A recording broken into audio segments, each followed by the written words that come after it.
and welcome to the 2025 African American Legacy in Gardening and Horticulture.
Morning again.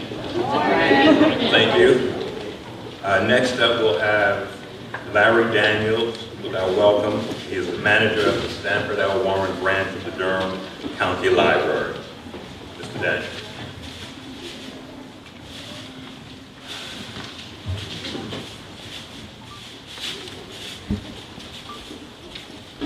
Wow, that's a hard follow.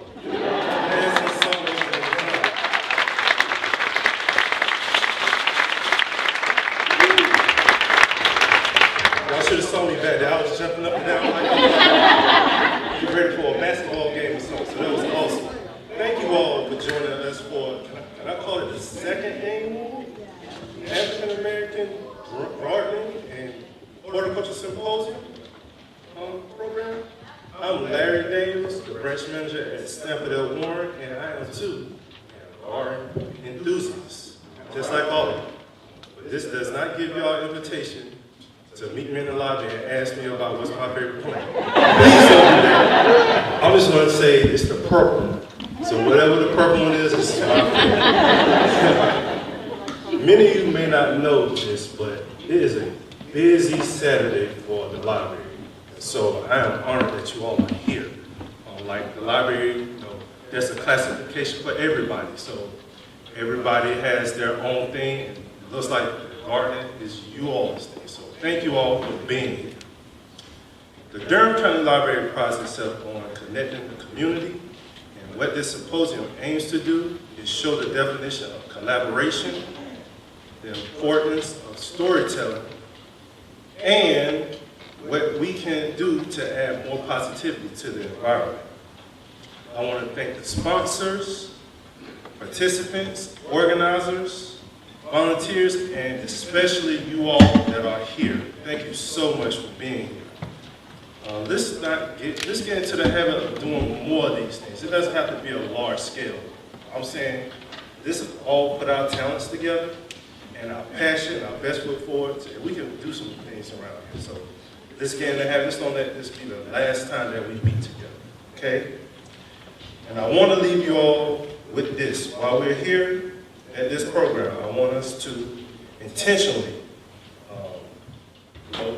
do the 4 N's, and that's, if you all have met me, I talk about the 4 N's all the time.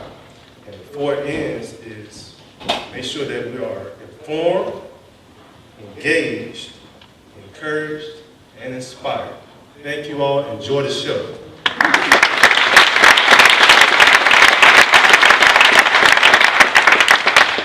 Thank you, Larry. Before we begin with the recognition part of the program, I just want to acknowledge and thank Ms. Betty Jenkins. When you see these beautiful floral arrangements, that's courtesy of Ms. Betty Jenkins. So she's not here, but let's give her a round of applause.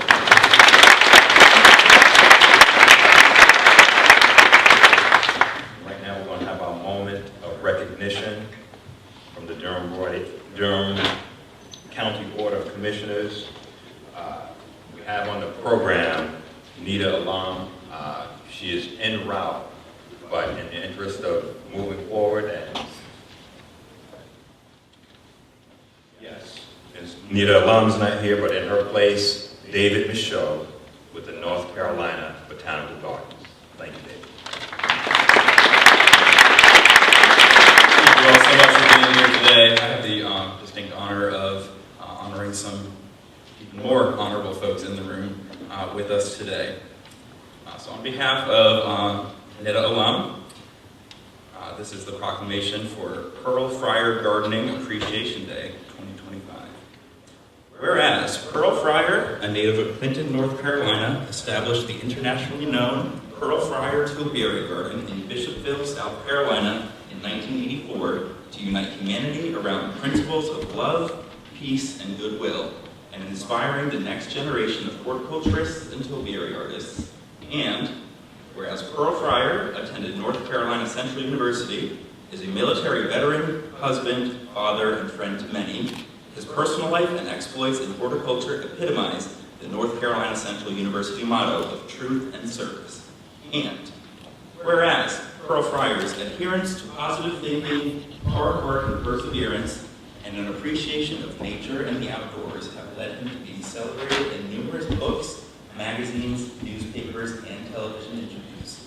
And whereas Pearl Friar has been the subject of a documentary film, A Man Named Pearl, awarded at Salem Film Festival in Oregon and Heartland Film Festival in Indianapolis, Indiana.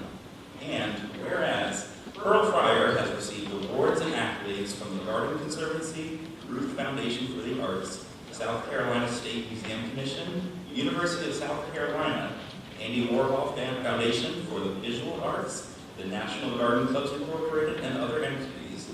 Now, therefore, be it resolved, I, David Michaud, on behalf of Nita Alam, Chair, and on behalf of the Durham Board of County Commissioners, do hereby proclaim March 29, 2025 as Pearl Friar Gardening Appreciation Day in Durham County, North Carolina.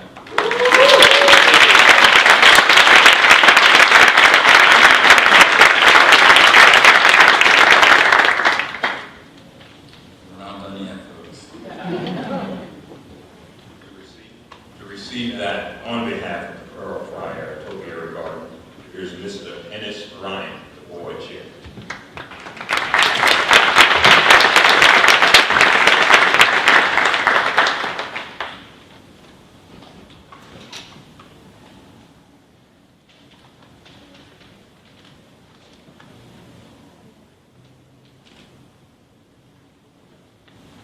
And the next recognition to be received on behalf of Dr. John Holt and Aurelia Whittington Franklin Orchid Garden will have Mr. Andre Van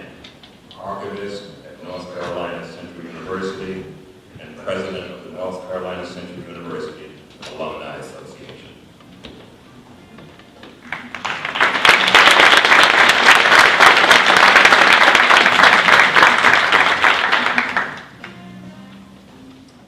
Whereas Dr. John Hope Franklin, the undisputed Dean of African American Historians, a former professor at North Carolina Central University, author of the widely read From Slavery to Freedom, and the James B. Duke Professor Emeritus of History at Duke University, and whereas Aurelia Whittington Franklin, humanitarian and librarian, served as advisor, editor, and research assistant to her husband, Dr. John Hope Franklin, and whereas Dr. John Hope Franklin, humanitarian, civil rights activist, crusader against environmental racism, nature advocate, and talented curator of orchids, and whereas Aurelia Whittington Franklin, a kind and selfless person giving us horticultural excellence in orchid cultivation, advocating civic engagement as a means of making the world a better place for future generations, and whereas Dr. John Hope Franklin and Aurelia Whittington Franklin have empowered North Carolinians and people across the United States of America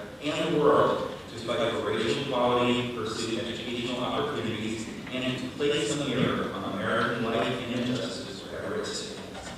Now, therefore, be it resolved, I, David Michaud, on behalf of NIDA alum, Chair, and on behalf of the Durham Board of County Commissioners, do hereby proclaim March 29, 2025 as John Hope and Aurelia Whittington Franklin Orchid Appreciation Day in Durham County, North Carolina.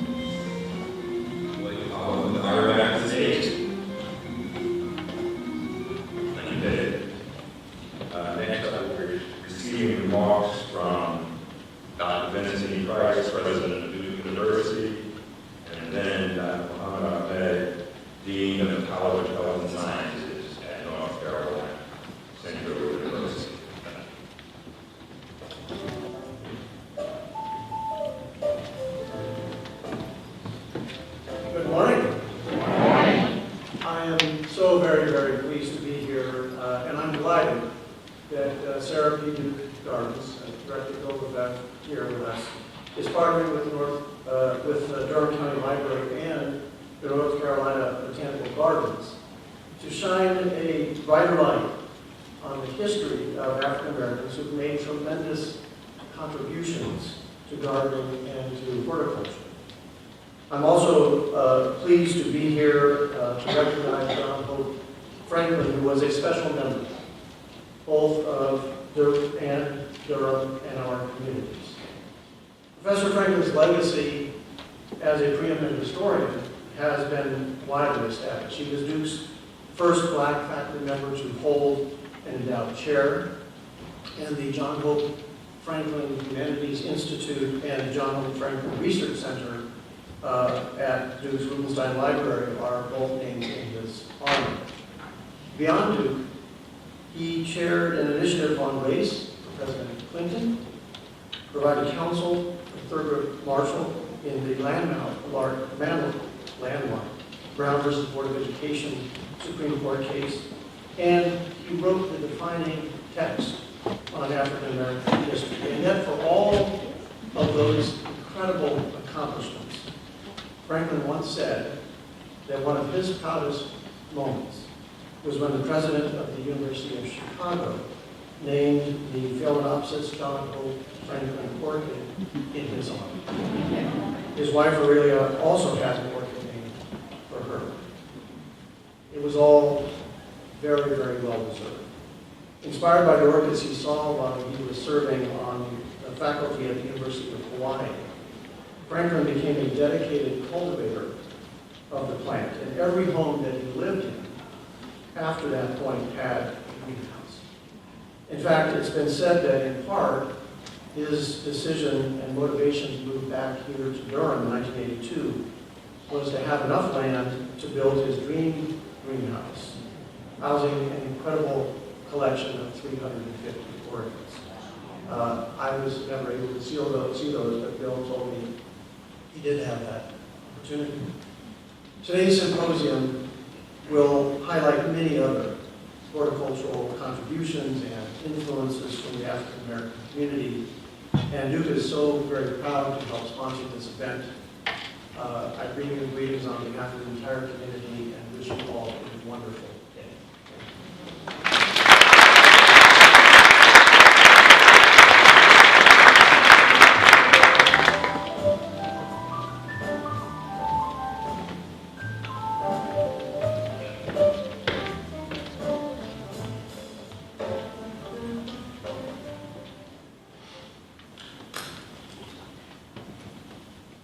On behalf of the North Carolina Central University, the Eagle family, Chancellor Carrie G. Dixon and her leadership team, a very good morning. I'm Mohammed Ahmed, Dean of College of Health and Sciences, and I apologize for my water bottle and my cracking voice. I thought it would be inappropriate to bring pollen allergies at a horticulture event. And I'm excited for this opportunity to share our sentiments on the second annual African American Legacy in Gardening and Horticulture Symposium to honor one of our own Eagles, NCCU graduate, Earl Fryer. With an Excellence in Gardening proclamation from the Durham County Commissioners, I would like to express our gratitude to the county chairperson, Ms. Linda Allen, who will be here at this point, and especially Mr. Colin Q for being the moving force behind the efforts. Yeah.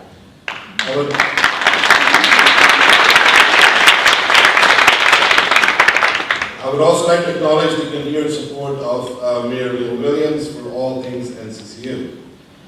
Pearl Fryer is an extraordinary figure in the world of horticulture. I don't have to remind you of that. Widely recognized for his artistry in Prairie Gardens. Mr. Fryer's journey into the world of horticulture began as a simple hobby. In his backyard, it soon evolved into a nationally acclaimed garden, drawing visitors from all around the world who were captivated by his unique approach to plant art. Fryer's artistry goes beyond traditional gardening. It is a form of living sculpture that challenges conventional boundaries. He has created elaborate topiary works, transforming ordinary shrubbery into stunning designs and which tell a story. His work became an inspiring symbol of creative expression and determination.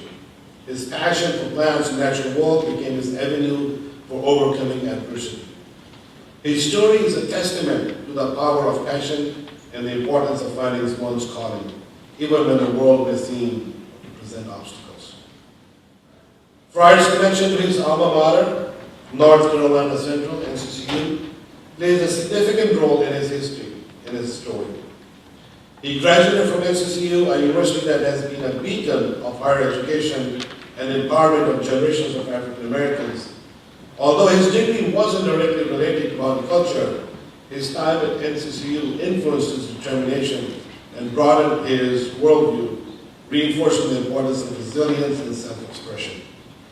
The university's commitment to nurturing diverse talents and fostering a sense of community likely played a key role in his shaping his own journey of creativity and self-discovery. Fryer's legacy serves as an inspiration to many. His journey proves that with creativity, dedication, and perseverance, anyone can transform their dreams into reality, regardless of the challenges they face or where they come from. To reciprocate this kind gesture of this proclamation, NCCU Office of Community Engagement will honor one student each year with a service award associated with our own community garden, and it shall be called Pearl Fryer Community Gardening Service Award.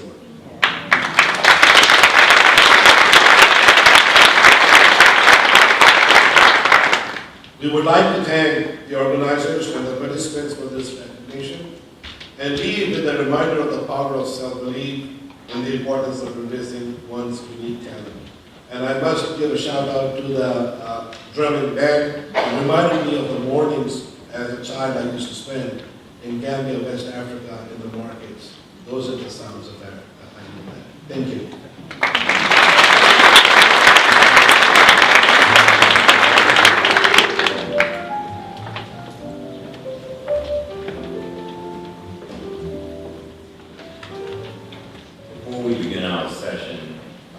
not on the program, but we have been graced with the presence of the senior gardener in North Carolina. We have Miss Catherine Farrell, 112 years old.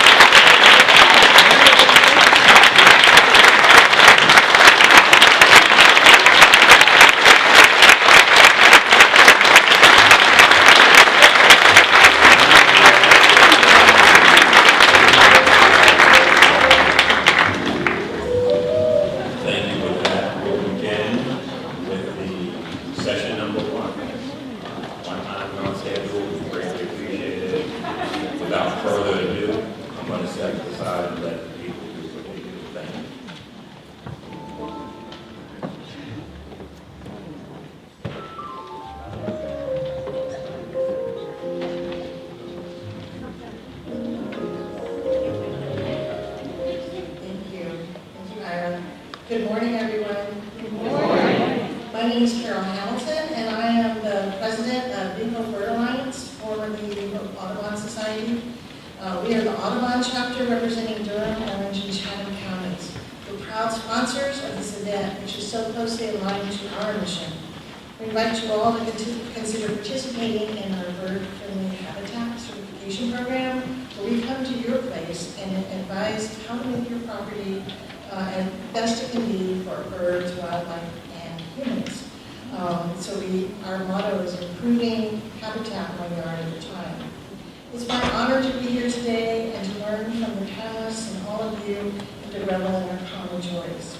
Let me tell you a bit about our panelist and moderator for the first session, titled The Wisdom of Trees, Urban Forestry and Blackland Ownership in the Subaltern South. Alton Perry is the director of Roanoke Cooperative Sustaining Forestry and Land Retention Project. He oversees a team dedicated to supporting African American forest landowners in their efforts to retain land and build family wealth through sustainable forestry practices.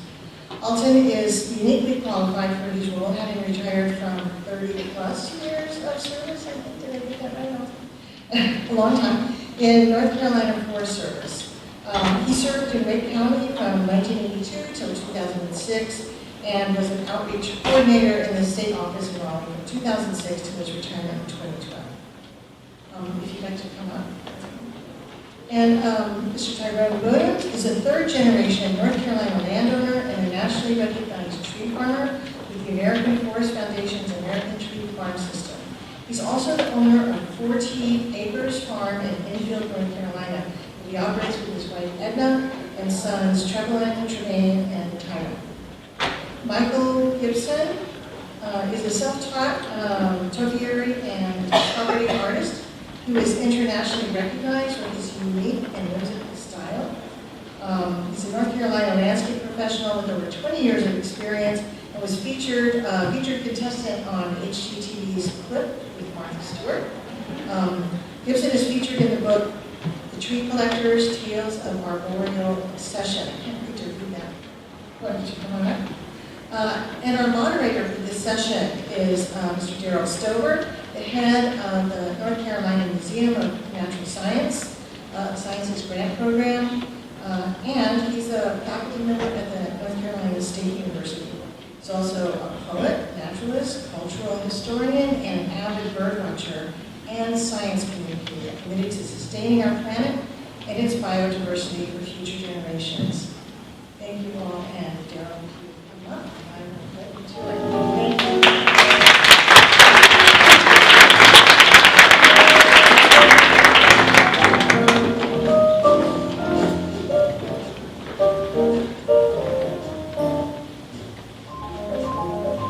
Good morning. Good morning. It's nice to be back home. I mean, here at the Hangtown Heritage Center. There are slides that are rotated through periodically throughout the day, out in the lobby, up here, but there's one particular slide that I take special note of. And I know you just experienced the African American Dance Ensemble. There was one specific dancer in that troupe, Sakara Hall Edge, who you could say is one of the youngest members of that group. But in those slides, there is a picture of a young group of children who were attending a summer camp here in 1998 when I served as the program director here. In that slide image of those young children, here they are working in that garden laying the tiles, but they worked under the guidance and leadership of one Miss Inyoni Collins. Inyoni, are you here? Could you please stand, please, and let the people honor you? Miss Inyoni is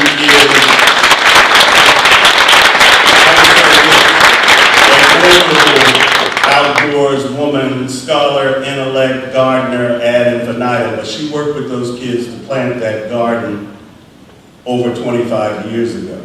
And so it's wonderful to see that image up there because it not only includes Sakara Hall Edge, who I've had as a, I guess you could say, a adopted daughter, but also she's standing right next to my daughter.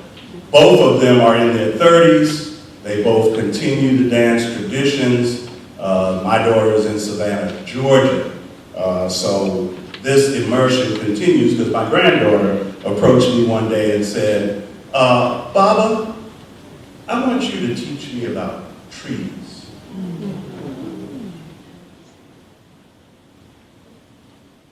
Striking. But for me, it's about how it starts young and continues to our ages. And so for me, growing up in Washington, D.C., right around the corner from the National Arboretum, it was a seed planted. I share with you a poem of mine entitled Ghetto Nature for the National Arboretum in Northeast D.C. It starts with this epigraph from Dark Water by W.E.B. Du Bois, quote, "The space to stretch their arms and their souls," unquote. You cannot believe me green, passionately swell with an ecological love. Tree huggers and Rachel Carson, environmentalists only come in Caucasian, huh? Yes, I was raised via the Arboretum and Agriculture departments. As you say, red bricks and asphalt see only weeds. Tupac shouts that rose that grew from concrete. Mom and dad, black hippies, loved there. Sung the praises of a pantherish Belafonte. As they hummed Dylan, Ledbetter, and Odetta. The only mall for me was a grassland where I shot grasshoppers, honeybees, and four-leaf clovers. Honeysuckle nibbled and sipped when it had reached the ripe yellow, learned on hikes with mama. Minnows netted at the pond spawned naturalist memories. Escapes from the inner urban, just down the street, a national oasis. Corn, beans, and collards are not grown just to be eaten. Called soul food for nothing. Little city plots and bread thrown through a raised window screen. First floor apartment, count the harvest. The birds that come, jays, crows, cardinals, starlings, and sparrows, excite heart, flight amongst the azaleas and evergreen. Now let me take seat next to these superstars of the outdoors, who we both enjoyed last night in the film Family Tree. And now we will partake of more of their wisdom.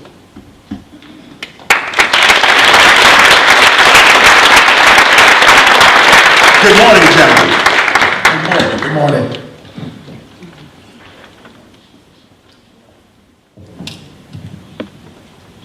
I came out of my house this morning, where I've been living since 1996 in Cary, North Carolina, to bird songs, dogwoods in bloom, and that yellow pine pollen over everything. But that was my start this morning as I contemplated our discussion. And as you just heard me relate, my early life experience that brought me into this space, tied to nature and green life and trees. And so I first want to get a sense of what was that for you? What was the seed that first planted you, or when you first acknowledged this joy of being in nature, outdoors? Well, I can start with that one. How's everybody doing today? All right, beautiful faces. This is amazing, right? Second annual. But to answer your question, it started young. It started young. You know, I'm the son of a beautician, my mother, and my father is an artist, right? So, but I'm the youngest of 3 older sisters. All right, so we did the yard or landscape around the house as a family, right? So I started trimming trees and shrubs by 7. I got pretty good. My father, he already had these perfect geometric shapes around the property. You know, what I thought was just a chore, you know, turned into a passion. You know, it was a punishment. Oh, go outside and trim the bushes. Go cut the grass. Go, you know, rake the leaves. But then by 10, after a few years, I fell in love with being outdoors. You know, it was my escape. It was something that I felt very healing. Growing up I'm from Ohio, from Youngstown, Ohio. If anybody knows about, you know, OH, you know, the Ohioans. You know? It's an Ohio thing, don't worry about it. Springfield, I visited a great deal. My mother's sister. They don't eat cats and dogs, all right? They don't eat cats and dogs. Get that straight. No, but I grew up in a very rough neighborhood, and you know, I grew up in gang territory, and it was something to keep me focused. So at a very young age is when it started. By 7. By 10, I was doing the neighbors. High school, I was across town. I started cutting hair at 10, combining those 2 arts forms together, and started, you know, finding that I could do something pretty cool with trees and shrubs, and be free with it, like Pearl Fryer did with his, you know, topiary. I can be free and do whatever I want, and that's when I say I fell in love with it at a young age. Yeah. Good morning. Good morning. Thank you all so much for being here. The very first thing that I need to do, of course, is to acknowledge my Lord and Savior Jesus Christ. And the second thing I need to do is acknowledge my Queen, Edna.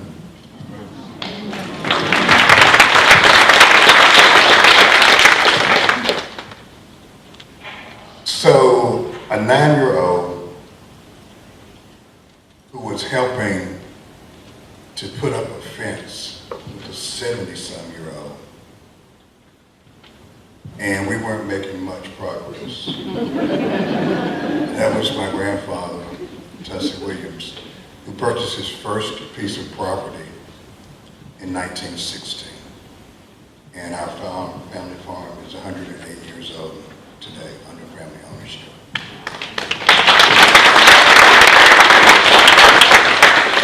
There was also a situation where, being an only child, and my mom never wanted me to get dirty. She used to make me change clothes 3 times a day. But my dad would take me to the farm and get me dirty. I think he did it on purpose. He'd take me back so my mom would have to clean me up. And I think that was the beginning, even though as a 9, 10-year-old, and even younger, I didn't realize the seed that was being planted in me. And I think that was the start and the impetus to where we've been able to go today. Well, good morning, everyone. Good morning. Hope everybody's doing well. Glad to be here. It's an honor to be here on stage with these gentlemen. So, my story, I'm a local kid, so to speak. I grew up in a little town not too far from here called Kittrell, North Carolina. Anybody ever heard of Kittrell, North Carolina? Okay, great. And so my dad was a sharecropper, and so I suppose it was in my DNA to go into this type of field. But I also want to thank my mom, because if any of you ever grew up in the country, once you go outside, you can't go back in with that screen door slamming back and forth. Boys, stay outside. So we had to stay outside. With my cousins and my brother, we were always in the woods. Always in the woods, always in the creek, just doing things. So I suppose it was in my DNA to do something either in the agricultural field. I'm still not quite sure when I shifted into forestry. I just started liking trees and just getting more involved with it. And when I went to school, I got to learn more about how to manage those trees. Then also I got an opportunity to learn how to assist people. So I suppose it's in my DNA to do this type of thing. Great. There's a book that I've had for just a slight minute, but it's called Nature Swagger. That's what each of these cats got. Nature Swagger. And while the book is done by Rumap, and it celebrates a whole host of black folks and this black folk joy in the outdoors. We all have that. Even white folks can have black folk joy in the outdoors, especially when you're with some black folks.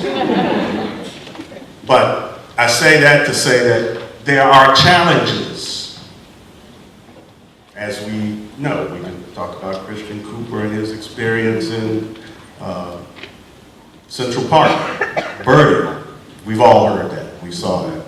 He's changed that lemon into a lemonade, right?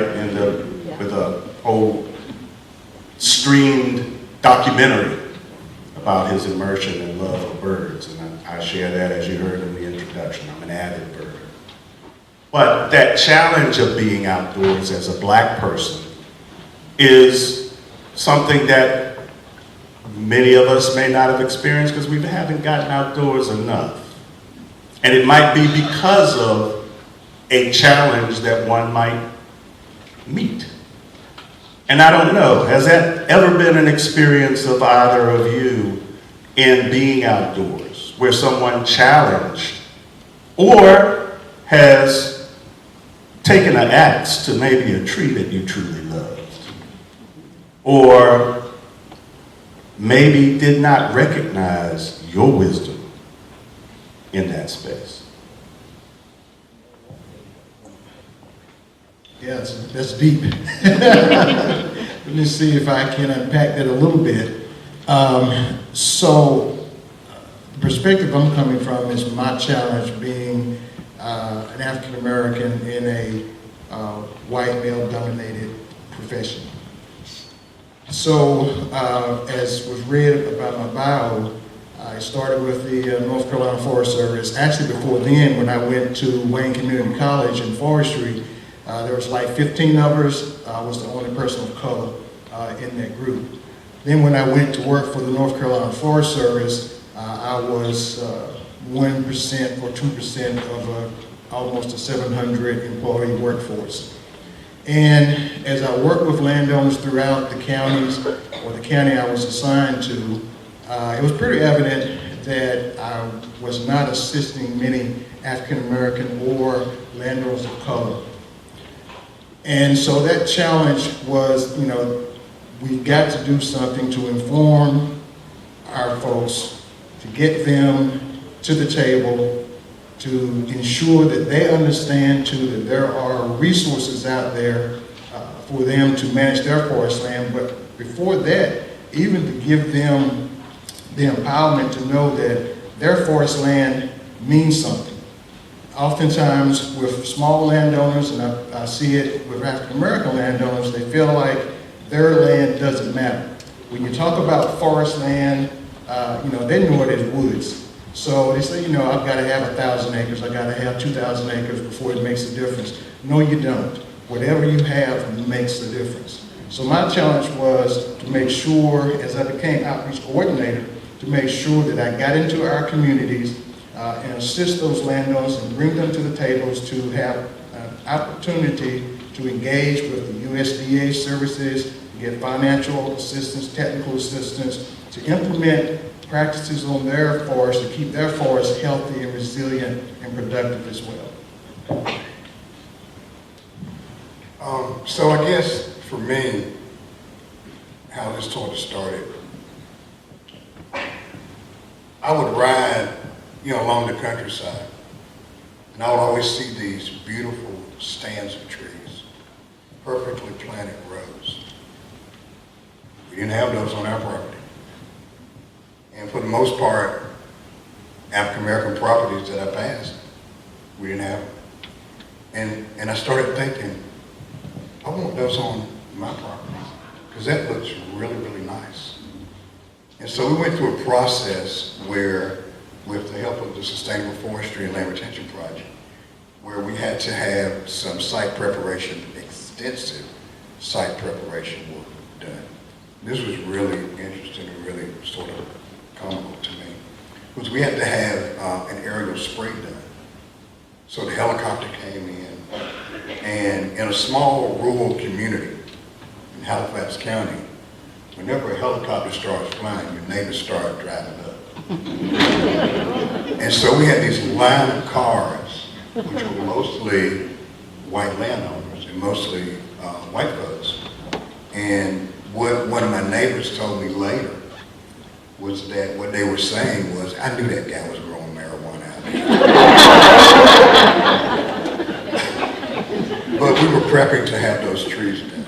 And fast forward 3-4 years later, as those trees began to grow, these third generation loblolly, Brown's resistant, I learned all these terms from Alton, pines started to grow. One of my white neighbors, who was able to see those trees from his property, said, that's beautiful, how did you do that? And then they did the same thing. And so for me, the challenge has been, as an African American that is a part of the American tree farm system, that's a part of the North Carolina tree farm system, to make sure that we are aware of those opportunities to have beautiful stands of trees on our property. I'm going to piggyback off of that because it's very, very important that our properties are beautiful, right? Growing up, like I said, I grew up in a very rough neighborhood. Looking around, nobody had their landscape done.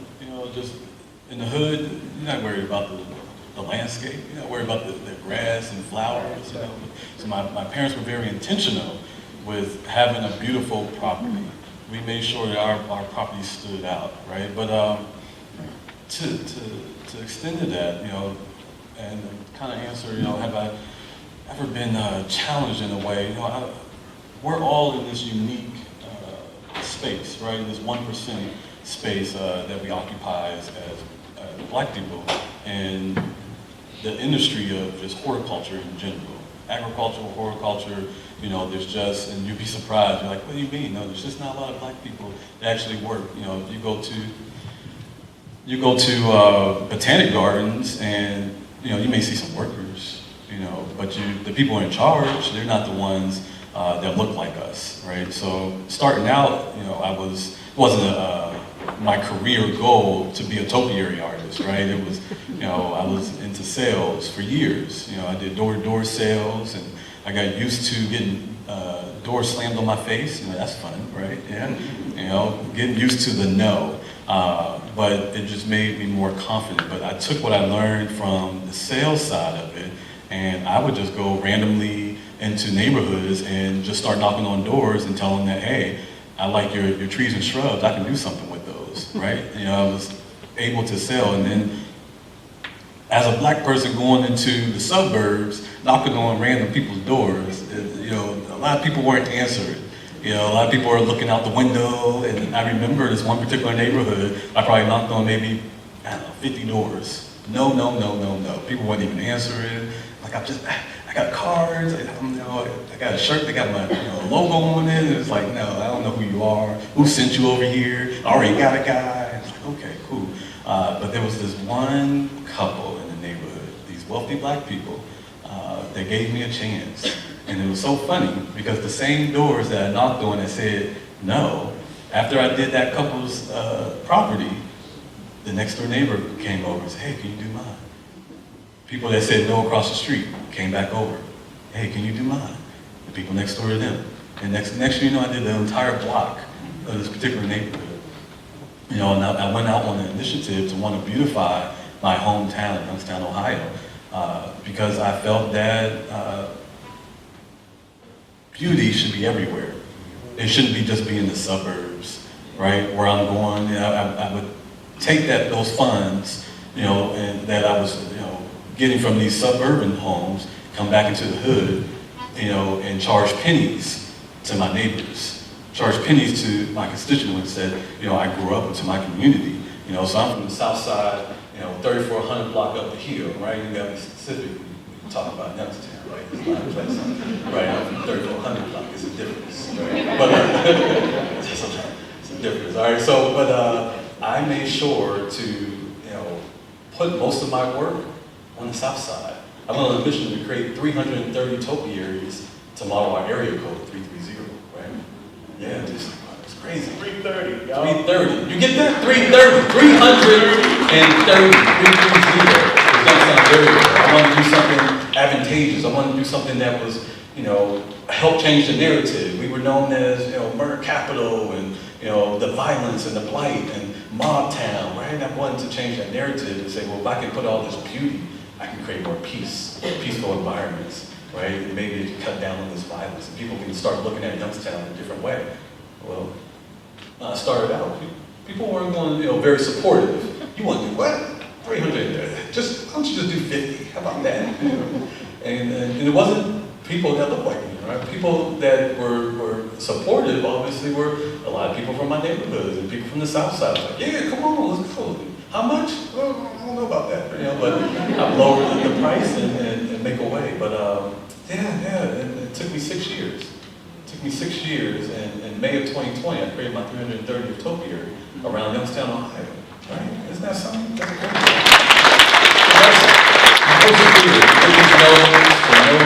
closer to the yes. So yes, I was knocked down early on and throughout my career because I'm one of the only African American, the only black person. We got Pearl Fryer, but he's not trimming anymore, right? It was somebody I modeled my life after, and why I got more involved in doing topiary because he was the only person I could relate to and made, if he's not doing it anymore, who else is going to do it? So I stepped up to the plate and said, well, I'm going to be a topiary artist just like him. And I want to produce more topiary artists that look just like me. I got a 6-year-old daughter, and she's pretty good. Right? And I got a 15-month-old son, and he's going to be learning too. All right? See, so lemons into lemonade. What's the song saying? Ain't no stopping us now. We're on the move. Forestry, tree farming, topiary. So my next question centers around the whole notion of just that, the work that you do. And there's a lot of work that you have done that you continue to do, even if it also centers around the work that you do with others, as you have done with 4T's Tree Farm, right? But I want to talk about that specifically when you find yourself in the moments of what that work is. Give us a sense of what is the work of forestry? What is the work of 4T's Tree Farm? What is the work of topiary artistry?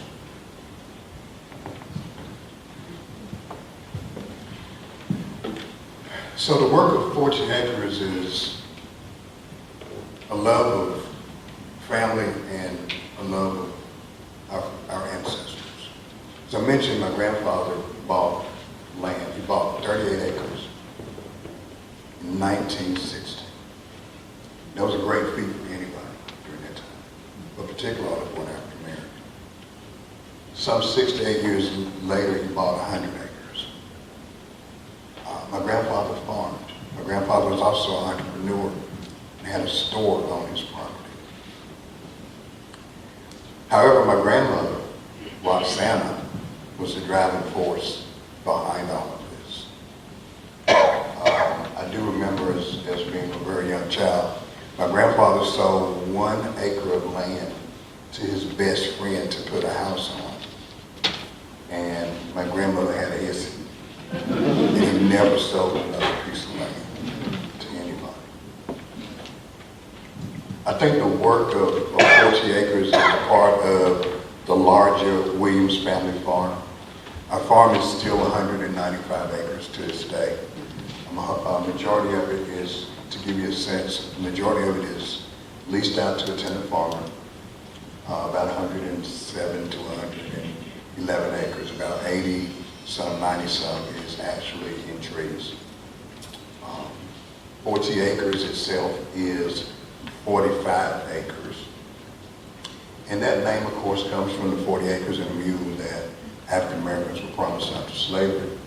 But also, as God would have ordained it, that my wife Edna and I would have 3 sons, and we named them T's. So there's Tyrone, there's Trevor, Tremaine, and Tyrone that makes up the 4 T's. And we also say that the double E's at the end is the energizing effort that Edna brings to our family legacy. We were totally engaged, or at least I was totally engaged upon retirement. And again, I never farmed. I was in state government for 33 years, and upon retirement, really didn't have anything to do, and I started going talking to the trees because they didn't talk back to me. And I thought, well, that's pretty cool. I can talk to them. And so I started on this forestry journey, as I mentioned, about the beauty of the trees, and I wanted that on my property, so we started there. Edna was still working, and once she stopped working, we started with a small 10 by 10 space in the back of our house, the back of our garage, growing our own vegetables. That was the beginning. And I kept talking to my 3 sons about this generational wealth thing of forestry. You know, the trees are going to create generational wealth for you. And in their 20s and 30s, they heard me. But when you're talking to a 20-some, 30-some year old about some trees that they can do something with 35 years from now, it doesn't really matter to them. So Edna really caught that, and she started talking about how we needed to diversify, how we needed for that young group of folks to have a space where they could see immediate gratification. So we started diversifying into growing natural vegetables. So the work of 40 acres is basically forestry, tenant farming, natural gardening, and since we've been in this space with Alton, we have been so fortunate and blessed to be able to mentor other families. So one of our core missions right now is to engage other families who have property that are not sure exactly what they want to do with it, to make sure that they understand that it is an asset and not a liability, and how they can figure out how to diversify income streams, even if they don't want to go out there and get dirty and farm, but how they can make their farms economically viable. That's the work of 40 acres.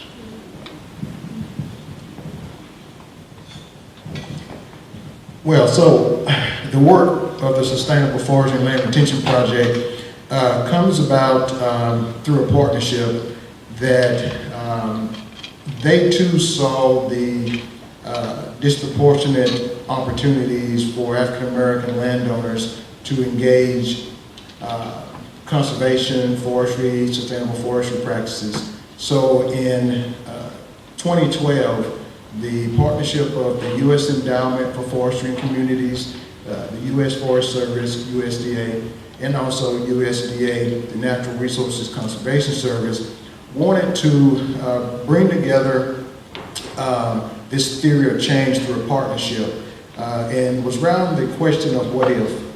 what if there was a local organization that could be the catalyst to bring together all the different natural resources professionals and agencies and industry to African Americans?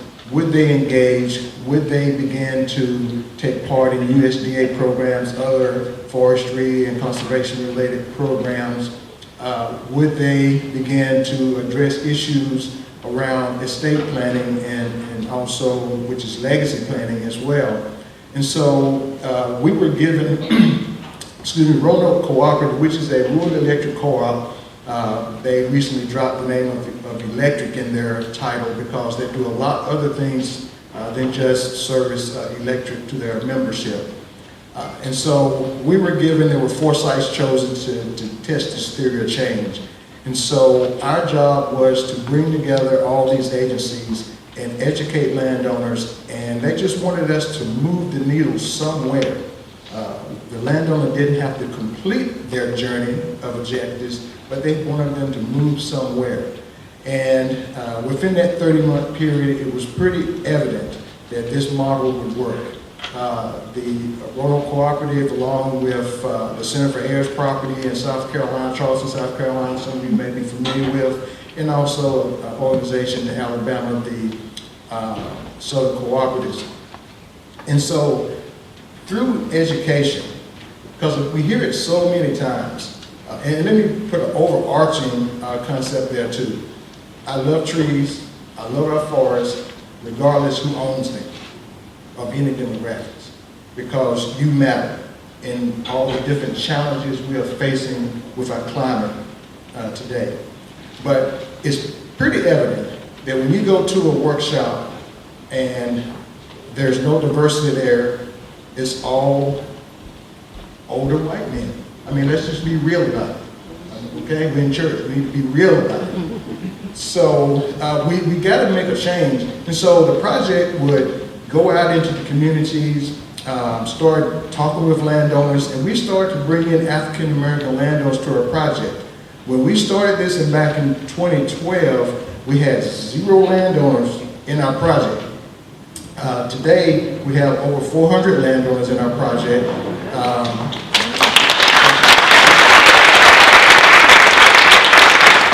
We are approximately 30,000 acres are under management now. We have both black and white landowners. Probably 95% of our landowners are African American landowners. And what we get out of this, the gratification, are the Edna and Tyrone's. Tyrone won't tell you this, but it took me about 2 to 3 years to get him to come and talk to me about the project. I didn't trust him just because he looked like me.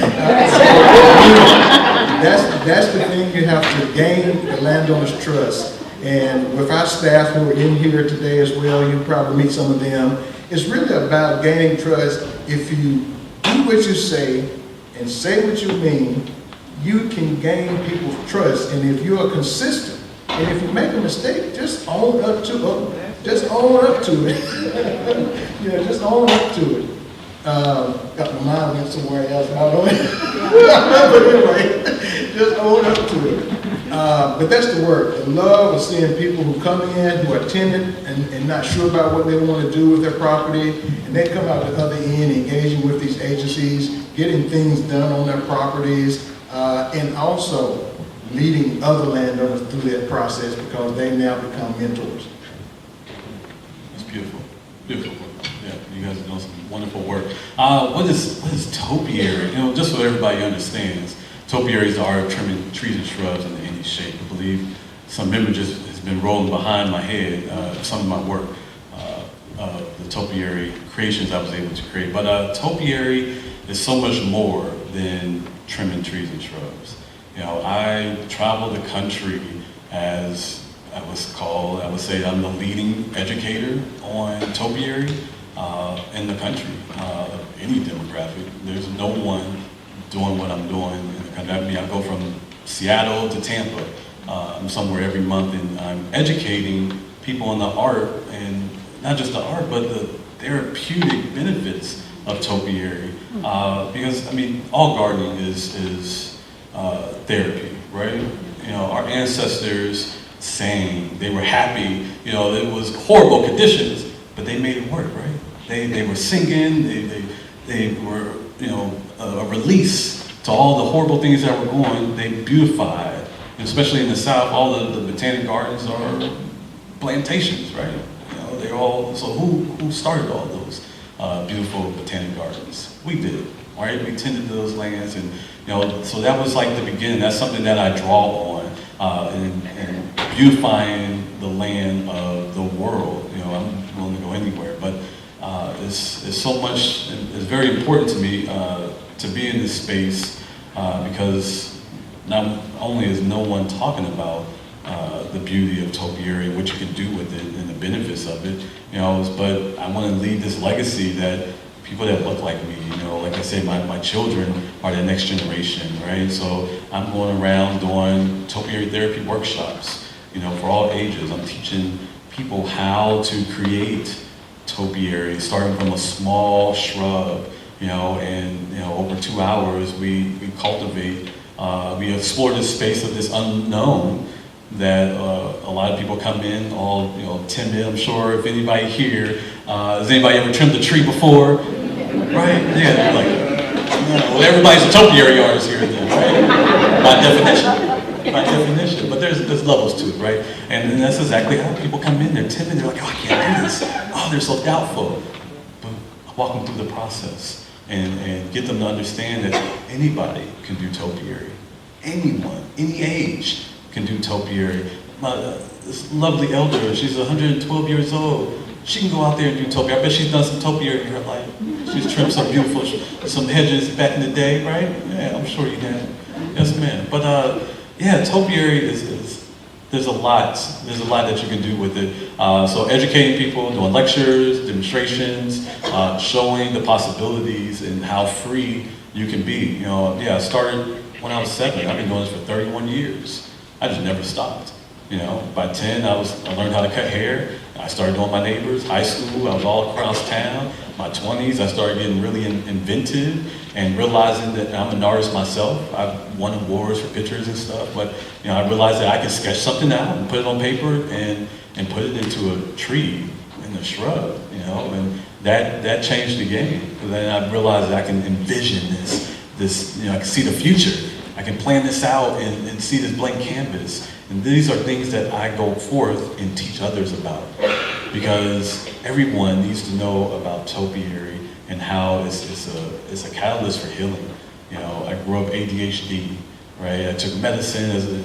A lot of people were deemed ADHD. It's like it's a superpower now. I can multitask. I can do all kinds of stuff now. Yeah. There was a hindrance in school, like, oh, you can't sit still.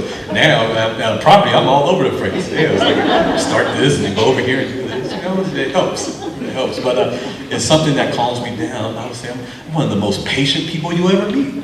Oh, nothing gets to me. I can wait hours for things because that's topiary. That's gardening. You plant a seed, you gotta wait for it, right?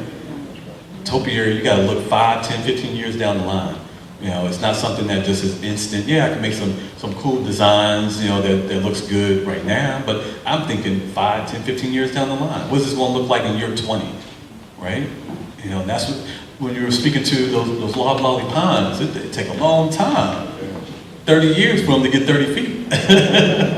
And then you reap the benefits, right? You reap the benefits, and yeah, that's the art of topiary, you know, just creating peaceful sculptures and realizing that you can heal through trimming and pruning, right? So go forth and prune some trees, people. Do whatever you want.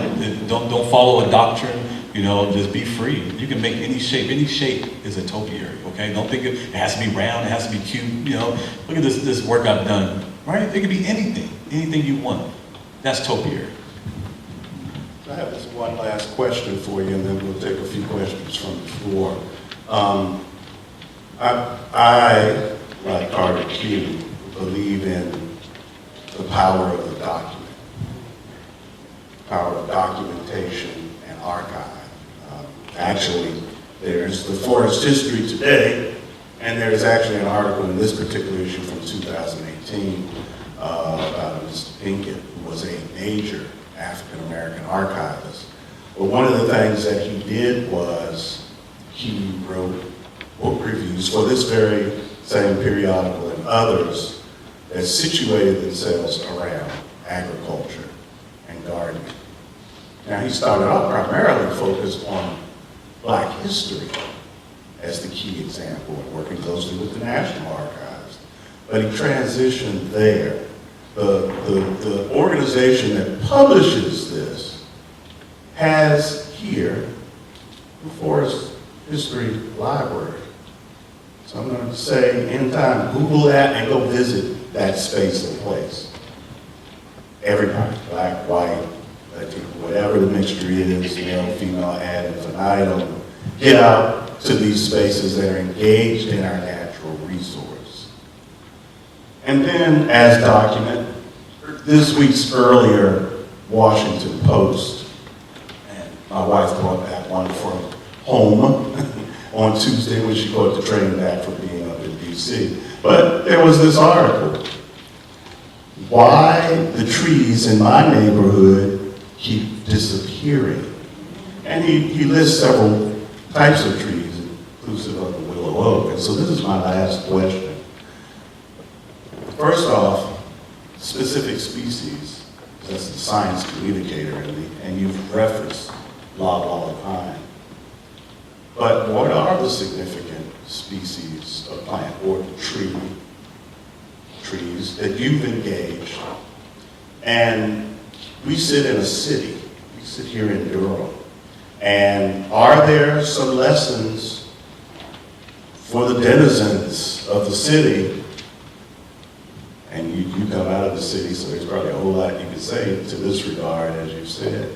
But what are the lessons relative to those species that you've been engaging, and what might be some possibilities of that health and well-being and engagement of forestry manifesting these people's lives here and their children? I'll take a shot at that to start. I won't be specific on types of trees or species of trees. I'll just be a little more general about our forest in general. All of the statistics and information that you see that we are losing our forests daily. I think I just read something last night. Matter of fact, in Wake County, where I live, over the last 9 years or so, over 20,000 acres or so have been lost. And what's the cause of that? Unfortunately, it's us, because we got people who love North Carolina and they're coming here in droves. And so we're losing our forests.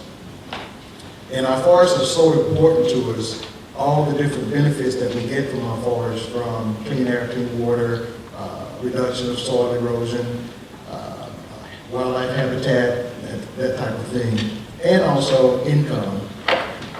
So we have to somehow or another strike a balance, and this is where our urban forestry comes into play. And I had to mention that. I work a lot in the traditional setting, but I had the opportunity working with the Forest Service to work both traditionally and also in the urban. And there's a tremendous amount of work that can be done in the urban forestry arena because we must create and maintain our green infrastructure.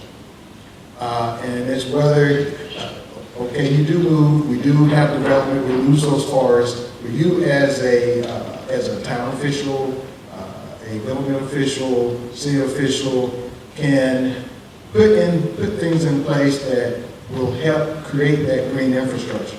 You as a homeowner, you can plant trees or other shrubs around your home. Again, those green plants are going to sequester carbon, so that's what you want to do, pull that nasty stuff out the air. So we all have a role to play in this, whether it's traditional forestry where you harvest but you reforest and plant back, whether you're in the urban arena, you plant. If you buy a home that has no landscape, no trees, no shrubs, plant something. If you plant something native, okay?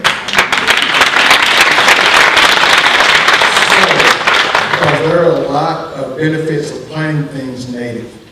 That benefit our wildlife, our bees, and things like that. So just do something yourself that you have a spot in this game, if you will, that I can make a difference. I don't care if you don't plant with one shrub, you're making a difference. Okay? That's one of the things we have to get away from, and I see it with our landowners all the time, is that they don't believe they have an asset. If you plant trees, shrubs, or anything on your property, that's an asset. It increases your home value, of course, you know, but also it's doing something naturally as well. Okay, so just my 2 cents with it. I'll jump in next.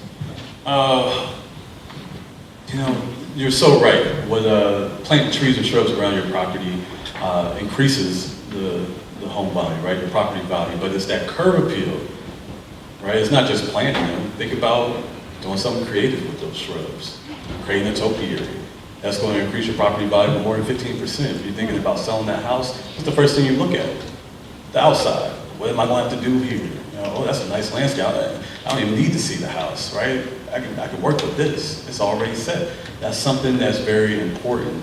Now, thinking of like species, when you say like native, things that are native to the South, as in shrubs wise, you know, I noticed that a lot of people plant boxes, you know, boxwood, you know, but I'm sure a lot of you that have boxwoods in your property are probably noticing this copper tone color to them, right? We call that boxwood blight, right? It's a disease that's sweeping across the world, all right? And I highly recommend, I used to do a lot of boxwood creations, and I still do, but as long as they're healthy and they're being fertilized and whatnot, but some of them are unsavable, and I try to move away from messing with boxwoods, and I see them being taken out in droves, but then people, instead of planting something, you know, that is replacement, they put, you know, some grass there or something, you know, they take the plants out, but if you're going to take a plant, a shrub, a tree out, replace it. You say with something native, so something that you can replace an alternative for boxwood, boxes. You're thinking of Ilex vomitoria, a Yopon holly. Oh, they grow so fast, and they look 100% better than boxwoods. 100% better, and they grow very compact. Boxwoods are very slow growing, and it can take a while for them to fill in if you're thinking about hedges wise. But think of the Ilex species. You can do a lot of hollies. Ilex crenata, Ilex cornuta, Buford hollies. You know, there's so much Japanese hollies. There's so many differences that grow very similar to a boxwood. Now, I hold a certificate in crime prevention through environmental design. It's very, if you've never heard of that, look for a certification of that somewhere in your community and take a class. Sometimes it's usually free. The class I took was free. It was a 2-day course. But what we learned in that class was, and, you know, I see this often in my field of work, where, you know, a customer wants me to take out all of their shrubs. I'm not taking out any trees. I can do something with this. You know, keep it. I can do something with it. But I see it often. I can't get to that particular property. They're removing all their shrubs. Oh, it's been here for 20 plus years. It's got to go. And then they replace it with nothing but just, you know, some small plants. But you need these trees and shrubs. You know, there's other things that you can do if you feel like it's blocking a window. Up prune over 6 foot. There's a rule of thumb there where it's a 6'3" rule, right? You prune if the tree is over 6 foot, you prune it up 3 feet high, right? You know, prune it up so you can see under it. Now, there's also a safety issue there because you want to make sure that no one's hiding behind these shrubs. Nobody's hiding behind these trees.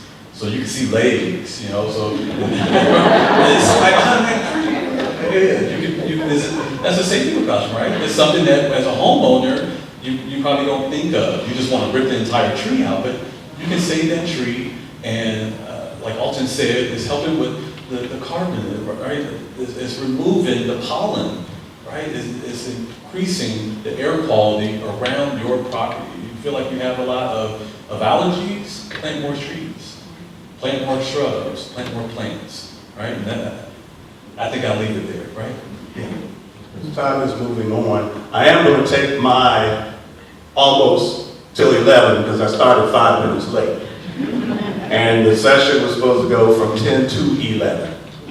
And I do not want to leave out your answer and at least one question from the floor. So do you have an answer, or if you not, we'll keep it moving. Just very quickly, go home, plant a tree. It's not about us, it's about them. Who is them? Them is they.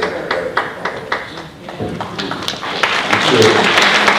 Is there a question from the floor for this panel?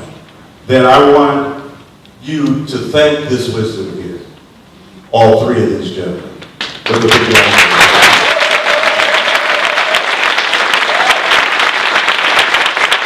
And I encourage you to seek out those green spaces in our area. But if you've not been to that Forestry Society Library over off of 15501 Business, do that.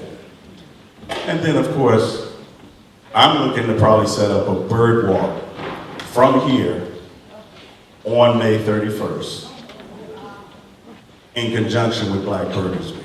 So watch for that. Thank you very much. More power to the rest of the panels and moderators that come after us.